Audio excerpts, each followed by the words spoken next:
Welcome back for the second part of our interview with Rabbi Shmuel Fox, Rav for over 60 years in Dayton, Ohio. Yeah. And in our first interview, we spoke about his early years. He was born in Poland, came over at the age of 5, and went to yeshiva eventually in Chicago, the Torah, and then got a law degree, but he chose the Rabbanis because he loved that type of work, and Baruch Hashem was Matzliach all these years. And then his son took over his pulpit for 18 years. And I want to ask you a question that is probably going to be, as we say in English, a curveball. Okay. A curveball. Yeah, curveball. Because that's what people want to hear. They want to hear the curveballs. Was there ever a period in your Rabbanis that you wanted to stop? You wanted to give up? No, Never. never.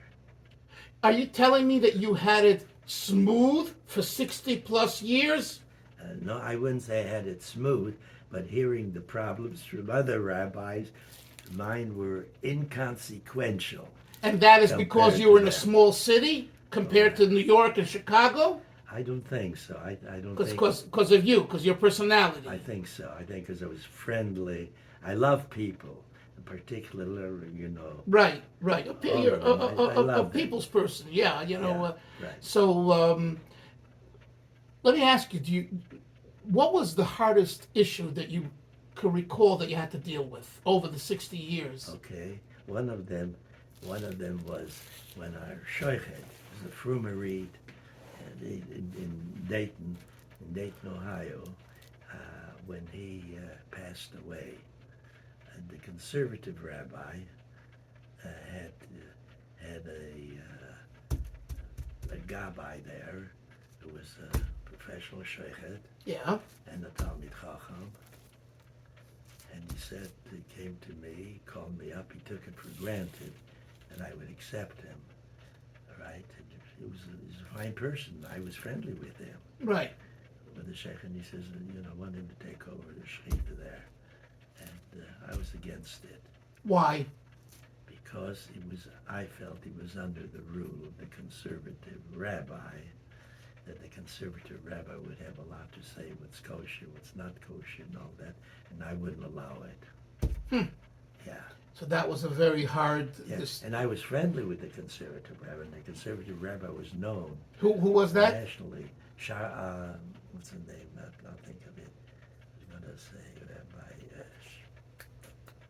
All right, at the moment. So Okay. You'll get. Yeah. The name was actually prominent in the conservative rabbinate. Right. And he came to me and he says to me, I'll tell him to come over to you with his chalif so you can Check it, test if it's, yeah.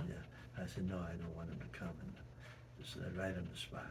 He was surprised. And he was able to round up my members, To go against you? yes, to agree with him. Wow. And he says, why? What are you showing? Second-class citizenship? He said, the reason I don't accept him is because he's a member of... Because he's a member of a leader conservative of shul. conservative shul. So he turned that into a first and second-class citizenship issue. So what did you do? Huh? So how did you deal with it? No, well, I held fast. I said, just wouldn't. When my members came to me, I tried to explain to them. It was not I had anything against the sheikh and all that. I said, agreed, he's a Talmid Chacham. I think he's probably qualified. But, being a part of the conservative synagogue and the conservative movement, we cannot accept a sheikh like that. A sheikh has to be, aside from being a Talmid Chacham and on Shechita, has to be Yerushalayim, other qualifications for a sheikh. Some are even higher than those of a Rav. Right. And I said, I don't know that you would qualify. Yeah. So at any rate. Oh boy. Yeah. At any rate. So the congregants accepted it? Yeah, accepted. But you were working for a board, right? You were hired by a board of people. Am I? When you were hired, there was a board.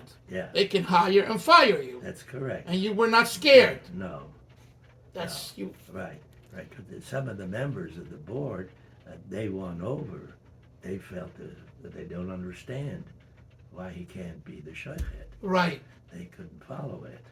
So then I had to call his Rabbi Kalmanson, Rabbi Sharfstein, Silver. Rabbi Silver. I got a big compliment from him. He says he heard about what's going on. Then he says you deserve a big yashikoach. He says it took a lot of strength, to do what you're doing. And he says we be with you. It's a good thing that you Didn't give in.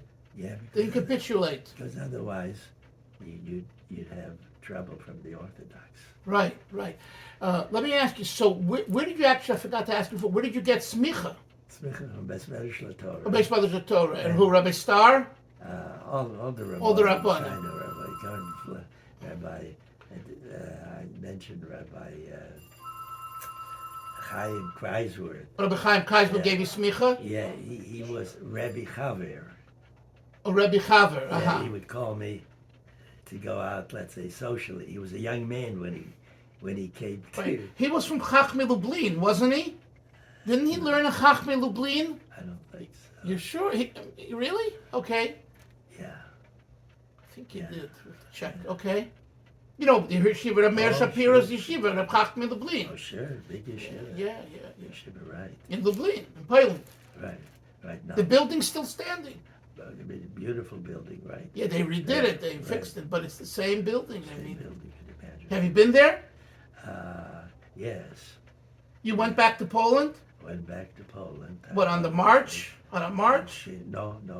We went on our own to Poland, and our daughter-in-law, her father-in-law, we saw on the wall a picture of students of Chachmei Lublin, and her father-in-law is in the picture. Her father's in the picture. Mm-hmm. Our daughter-in-law's father, because she was shocked, said, look, that's my father there. Right. Picture hanging on the wall, yeah. That prompts another question. How did you react and deal with the Holocaust during the years of the war from 1940 to 45? Do you have any recollection? I mean, you weren't yet in the rabbinate. You were, right? Right. But still. I didn't have too much information. You didn't have much information. No, on what was going on. Right. So, I wasn't part of it. I mean, you were 15 years old. You were 14, 15, 16, 17. Yeah, but apparently the information didn't come to me. No. I met a number. I met in the course of life. I met a number of the leaders there, and you talk about some of the highlights you mentioned before. Well, some of my highlights was that I was invited to speak before Congress. Oh. Twice. Yeah. Once before the House of Representatives and once before the Senate. Mm-hmm. And each time I was taken under the wings of our congressman, Who invited you? You were close to a politician? No, right. I think I got it because I didn't solicit right. for it. And I had our congressman invite me there, and for Senate, there was a Jewish senator from Ohio at the time, a Jewish senator from Ohio at that time. And anyhow, I had lunch with them, and they knew my menu was kosher fruit plate, was the kosher thing that I had. That was one of the highlights. When I was invited to speak, I was invited to give the invocation in both occasions. Mm-hmm. On occasion, they would invite an outsider for an invocation based on if they're congressmen, because they had a professional as the permanent,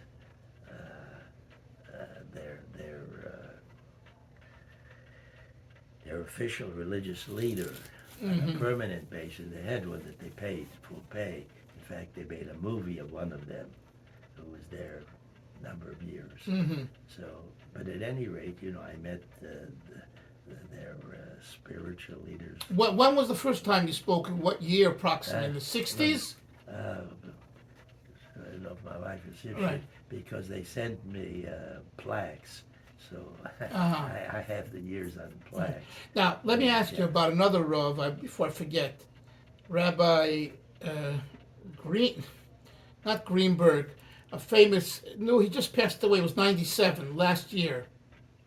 You knew him, I'm sure. He was a mile also, and he traveled in the whole. No, the Moel, Rabbi and I know it was Green, wasn't it Green? no, the Moel, I know it's still Pesach.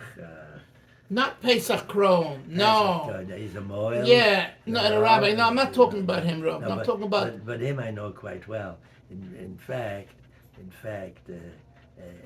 in the book he's writing, he writes a story. The book that just came Right, out. about your congregation. It mentions my son, who saved the life of a well-known rabbi from Israel, saved his life, Uh-huh. and I happened to be at his home at the time, and I had something to do with it. Ah. So my name also appears in Appears, the okay. recent edition. Right, but I'm talking about Yeah. Rabbi Greenblatt. Oh, Rabbi Greenblatt. Okay, let me tell you about Rabbi Greenblatt. You know, he was a personality. Well, he was a personality, right? And he is also apparently he was not a money man, I can tell you. Not a money man. Very poshut in his anhaga. He was a big Talmud Chochem. Right, a big. I knew him very well, and I didn't realize Whew. how outstanding he was at the time. He's a Talmud of Rabbi Moshe Feinstein. Yeah, he was a leading Talmud. A leading right. Talmud of Rabbi Moshe. Talmud Muvak. Muvak. Right, that's correct. I didn't know all that at the time. We were friends. Right, but he was where? In Denver? No, not in Denver. Memphis. In Memphis. Yeah, But that's far from you. That's far from Ohio, no? But it so happened, Memphis, Tennessee, one of my closest friends was apparently gave tzedakah to a number of religious organizations. Uh-huh. So he would contact me. He considered himself my Talmud. Uh-huh. Yeah. So anytime something important happened in his life, whether it was his son's bar mitzvah or so on, he would call me to speak there. Uh-huh. So in Memphis, he donated a Torah in Memphis, and Rabbi Greenblatt was instrumental in getting him to donate the Torah. Uh-huh. But he told Rabbi Greenblatt that he wants me. To speak. Yeah. Right. Right, as the guest speaker. So I came there, and knowing Rabbi Greenblatt, Greenblatt, haben the herumgehabt, no, he knew me. Yeah, we knew each other, Right. The of knowing him, not realizing, as he said, his great stature. There's some YouTube clips he's online that I've watched. It's fascinating. First of all, he knows the history of things that he was quite. He knew all the politics was and he was around. Yeah. Then he went to Eretz Yisrael. I don't know. After Reb Moshe's yeshiva, he said he went to Eretz Yisrael and he saw all the gedolim, the Brisker Rav, and others. He knew them all. Yeah. Now in conversions, for instance, it was one case of conversion. Yeah. Others wouldn't take on, but he took on, and it turned at his own expense. He went to see the woman. He convinced her to go to mikveh and all that, whatever was necessary. He did it, and he did it at his own expense. Mm-hmm. So, he was outstanding, remarkable, right, extraordinary. Mm-hmm. Right, and he taught in the Talmud Torah, basically. Really? That's holy. What do you mean? He wasn't a Rav. He was a Rav of Shul. There were two. There was a Nota Green. He was Nota. Nota. There were two Greenblatt. Two Greenblatts, his and his nephew. Right. He was Nota. Nota's the one I knew. Right, Nota's one you knew. Right. Let me ask you. Did he ever come out to Canton, to Dayton? No. No. There was no reason. There was no reason for him to do that. He supported the religious institutions in his own community. Right. And, Now, where and how did you deal with Eretz Yisrael becoming a state and the follow-up? How was that in your community? Was that a big deal? Well, and Very Zionistic? yes, my particular synagogue, yeah, we made him. Yeah, I don't know if we made him or they were. Very Zionistic, very pro Israel. And you had both an Israeli flag and an American flag? Is that the Yes. type of shul you had? Yes, Okay. right. And we made prayers for the state of Israel. Right. And we made prayers For the Chayalim, the Tzahal. That's a how, right. And did you, were there Meshulachim that always came or not really? Yeah, a lot of Mishloachim came. Yeah? Yeah. There was some wealthy Balabatim in the community that they came to? Apparently, yes. Well, you're the rabbi, you would Well, know. I You're don't the know, Rav. I don't know everybody they Uh-huh, approached. uh-huh. Right. I know there were some very wealthy People. Yeah, that I The know. Schottensteins were in Columbus, Ohio. Schottenstein were in Columbus. Columbus. How far is that from Dayton? 50 miles. That's not very far. 750. So the to 70 Schottenstein, miles. he gave a lot of tzedakah. Yeah, give a lot of. I'm talking about before Art Scroll. I'm talking about. Yeah, right. Right. And I knew Norman Schottenstein, the father. Oh, you knew him? Yes. He belonged to belonged in to- Cincinnati, in Columbus, He right? belonged to the Shul in Columbus, right? As a matter of fact, I was offered that shul. You were offered that shul. Yeah, and that was one of the synagogues that I had as a student rabbi. They invited me to be student rabbi. And when I was there, it was offered to me. What about the Baron, Mr. Baron? You remember the name I Baron? remember the name Baron, yeah. Did you have any connection with Baron? Not that close. Not that close, because they were also very big philanthropists. Yes. See, they gave money to Tells and Lakewood and Air Yisrael and Lubavitch. And about Yeah, they had like 4 yeshivas. I mean, you're talking Right. about the, large funds. right. Right, but you didn't have much connection with them. But with Schottenstein, you did. Yes. Right. Something I did. In fact, his son, Jay? Jay Sattenstein, right? He took over. Yeah, he took over the business. Right. I was invited when I was invited to be the Rav there for the Yom HaRoim. In Columbus. Columbus, Jay was the president. Yeah. So I knew him. I knew his wife. Right. Right. Okay, so let's now move on. So, when did you move here? After you retired? No, actually, my wife came here. She liked the climate, and she needed the climate health-wise, and so she came here. So, in fact, years earlier, I was actually solicited to be a rabbi in a shul here. Here in Boca? No, not in Boca. It was In Deerfield Beach? Miami. In Miami? Miami, right. So why didn't you take it? Well, my wife got some flack from her parents. Why move away? The grandchildren won't know their grandparents. Right. And all that. And so, we let that. That Stella go. Let that Stella go, right. Right. So, But as far as monetarily, a lot more money than I was getting in Dayton. in Dayton, Ohio. Right, but you said earlier you weren't a money man. That's correct. You were That's in the correct. cause, wherever you could That's- accomplish that's more. correct. Beruchnius, that's where that spoke to you. That's correct. In fact, my wife says, you never asked for a raise. Wow. They're not going to volunteer. Now, did you ever meet the Lubavitcher Rebbe? No, I didn't. Never. But I met people that were close to him. Yeah, would come and visit us. For instance, one that stayed with us and was a big supporter of the Lubavitcher Rebbe. Rabbi Gurari never came out to Dayton. Rabbi Gurari was the brother-in-law of the Rebbe and also the son-in-law of the previous Rebbe. He never came with someone to raise funds in that area. No, not in Dayton. Not in Dayton. I'm talking about the Rebbe Shmaryo Gurari, Yes, the statesman. He dressed right. with a gray frock. He was a very polished. But you never met him. No, I knew of him, of course. You knew of him, right? Yeah. So over the years, you were helpful to the Rabbi Kalmason and the Lubavitchers that I started gave them Chabad houses. Yeah, I gave them Sefer Torah.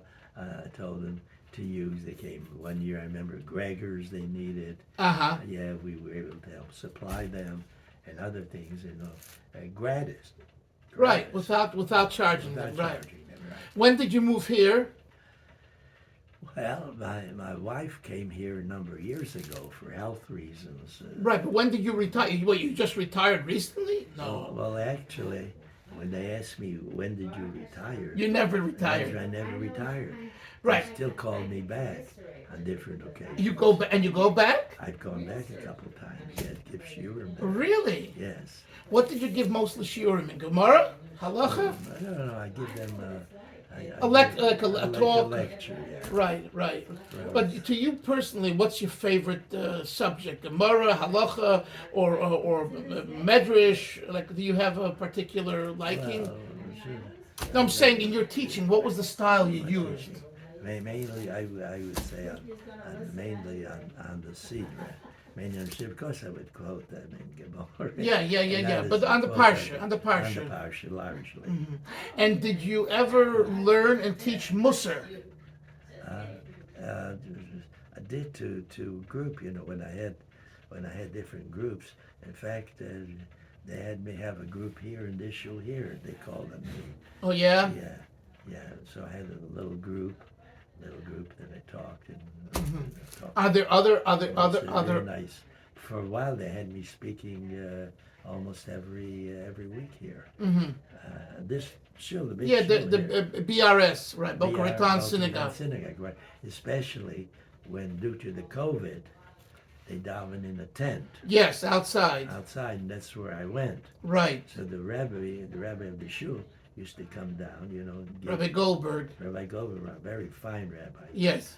So he would give Dvar talks, Torah. Dvar Torah to this, but after a while, one time he didn't come down. They asked me unexpectedly. Right. To and give a they Dvar spoke, Torah. and then they asked me regularly. Uh-huh. So, Baruch Hashem, you did well with COVID? Baruch Hashem, You didn't get it? I got it one time. But Yeah, but not not bad. not bad. They say, yeah. Baruch Hashem. Right. It's a bracha, It's a real bracha, It's right? the smiles from Eberstein, That's correct. So, here's another question, a very important question. You see the youth today. You see the children. You see the teenagers. You see the young adults. What's your opinion? Is it better than the past during your young years as a congregational rabbi, or not? No, but really, what's your thinking? I don't think it's better at all. I think there's a big yerida. In which way? And the big yerida, as far as attachment to Judaism, as far as... What, you're telling me that in your days, there were people that were not assimilated? Yes, but In the 50s and 60s and 70s? not to the extent that I hear now. Whether they were or not, I didn't have the statistics then, because I was under the impression all along that those that did assimilate and all that were not in the majority group. Really? I mean, the 60s, you had the rebellion, the counterculture. The 60s was the counterculture, the hippies. Well, you had the hippies and all that, right? Right. But, and there was Yiddish Kinder. A lot of Yidden were involved. Right, but not my members. Not your member, because you had an older clientele. Yeah, I would say older. Okay, but the children and grandchildren of those congregations, how many of them are Orthodox today? How many are Orthodox? What's the percentage? the percentage? Are you going to tell me that there's more than 50% that stayed from? I don't think so. No. I don't think the percentage went that high. No. But we had, let's say, a higher percentage, let's say, in the conservative and reform. No, I understand, but my question is, so why, if your congregants, if their grandchildren are not Orthodox, and it's more than 50%, why is it worse than what's happening today? What's happened today, because the parents don't impart Yiddishkeit to the children. It has to be hemshech. And the parents... Continuation. Right, and the parents are not doing their duty. I don't want to accuse the parents. There are other reasons too. Right. But they don't instill that love of Yiddishkeit and the pride of Yiddishkeit in their children, like we try to do. I mean, you're familiar. There's something called the internet world. You know, it started fairly in your life fairly late, but you know, what do you see about that? The impact, good or bad, on today's I think Jews? I think it's good. I think the impact is good if the child turns on and The right channels, the right channels, places. correct, and he hears Divrei Torah, and he hears Divrei Musar. Right. Right. None of that. I think it has an influence on them. Right. Mm-hmm. To what extent, percentages yet, I don't know. Right. But But you're saying is that you feel that the parents are not imparting a love for Torah and mitzvahs to the youth today. That's correct. I think that's hitting the nail on the head. There may be other reasons, of course, but I think that's the main reason that they don't do that. Some don't even spend time with their children. Like it shows not spending time to tell a story about a doctor that his son went to an Orthodox shul, and the son was despondent. And Right. the rabbi wanted to know why Yeah. he was despondent. Yeah. So he says my father, after he divorced my mother, has very little connection with me. So he says, doesn't your father support you? So he says, no, on the contrary. He gave me what do you call it, where I can spend a visa, where I can spend as much money as I want. A credit card. Credit card, right. I can spend as much money as I want, but I never get to see him. He doesn't love me. Right. So you see, just pouring money on him doesn't necessarily prove that the father loves him. In his opinion, in his mind, the father doesn't love him, despite the fact that he gave him a credit card. And he had no problem with finance. He could spend on different things right. as much as he wanted. Right. So you need more than that. You got to spend time. Right. Quality time. Quality bonding. Time. Bonding, what they call. Right. So sometimes, you see where a father, this doctor, let's say, when he was approached by the rabbi, spend more time with your son. So he says, yes, we meet once a week. He says sometimes, some weeks, meet once a week. So I say, yeah, what do you do during the week? They watch television. Right. They don't talk. There's no teichen. Not quality time. Right. No Let me ask you, what do you do today, most of the day? Yeah. What do you do? Yeah. Well, for one thing. Besides doctor's appointments, Yeah. which hopefully is not as much. Right, for me as much as for others. Right, but right. You get a chance to learn. Well, I need to go over the parsha. That I try to do regularly, and I write. Sometimes I'm asked to write articles for some. Have you written any books? I wrote one book. Mm-hmm. Right, and what type of were you an orator? What type of rabbi speaker were you? How did you excite your congregation? What was your style? Well, I know that they seem to like it if they had They had you for over 60 years. Yeah. I know that, but I'm asking you. Yeah. Did you use any particular style? They say stately. I don't know. That's what somebody. Here's somebody who's from Israel. Just saw him.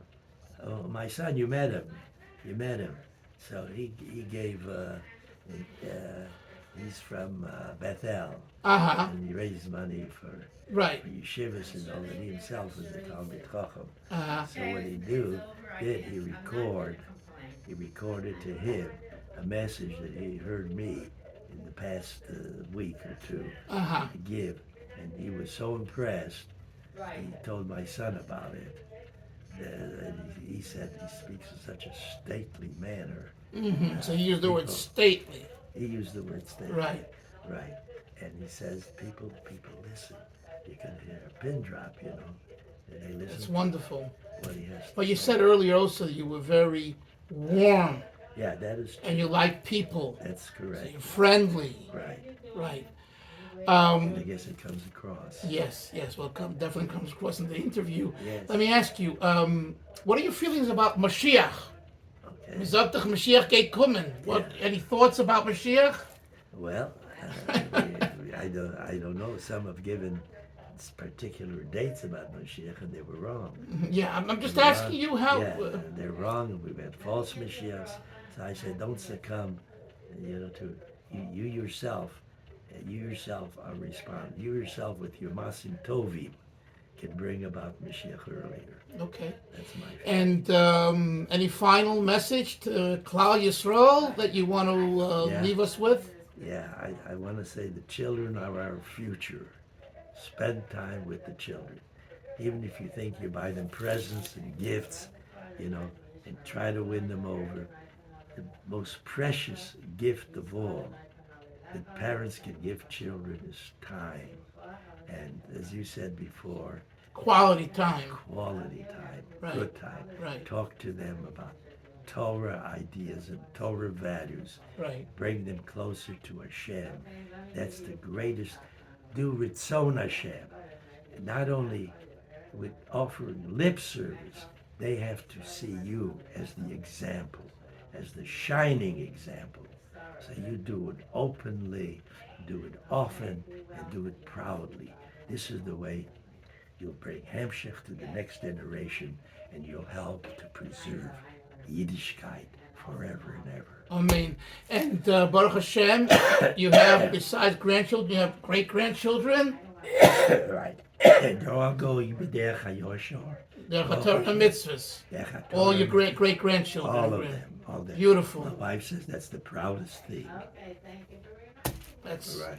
But the hard work that both of you put in, those Yeah. 60-plus years, Right. And she gets the lion's share of the credit yeah, in instilling the mother, the mother. Akeres Abayis. Akeres Abayis. That's Yeah. correct. Yasher Koyach, Thank Tiskele Mitzvahs für die Thank you. Time. Thank Soll sein you. gesund und Pleasure. leben Mashiach Amen. mit Freilichkeit und Gesundheit. Amen. Yes. He's pretty good for his age. Kinei Nahara, and you too. I'm 92, he's 98. Kinei Nahara. Wir sagt Kinei Nahara bei Yeah, uns. and her. Kinei Nahara. It's a bracha. The Eibishter benches. Yeah. That's it. It's, some people Oh, 50, that's it. 60, gone. Oh, It's a yeah. What are bracha. you talking about? A dear friend of ours, in fact, we're going to call her in a little Yeah. while. Lost the daughter. Lost her daughter, 50 years old. You mind if I put you on the screen? Yeah, go ahead. Go ahead. Yeah, No, yeah, no, yeah. no, Yeah. I'd like to put a No, shake. no, no, it's Okay, okay. It's okay, go ahead. I don't have Okay, go I ahead. cover my hair, but It's fine. Okay, go Okay. ahead. Yeah. So, 50 years old, a member of our congregation in Yeah. Dayton, a very dear friend, Yeah. 50 years old, left a husband and 2 children. The 50.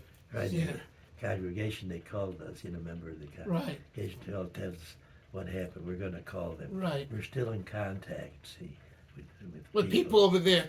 Your husband told me that because of your father, he got the position That's in Dayton. That's Right. He's a right. shot. Your father was at a Benzion Ben Sam Parcheski. Parcheski. He learned in Slabotka. He got smicha He got smocha for the Moshe Mordechai Epstein from That's right. From from Slabotka. Yes. Yeah. No, listen, Baruch Hashem, your husband told me you have great grandchildren. They're all going b'derech HaTorah Not mitzvahs. one has veered away. Not one. In Baruch Hashem. That's the payback that Hashem is giving you for the 60+ years of helping Yidden. That's the payback. It works. Right, we're very. You got to tell the young people today, it works. Right. You know, Now, Baruch let me Hashem. tell you, the son that you met the other day, the doctor. the doctor, you know what he did? He has a special suite in his home. It is a lovely home. And for Orchim.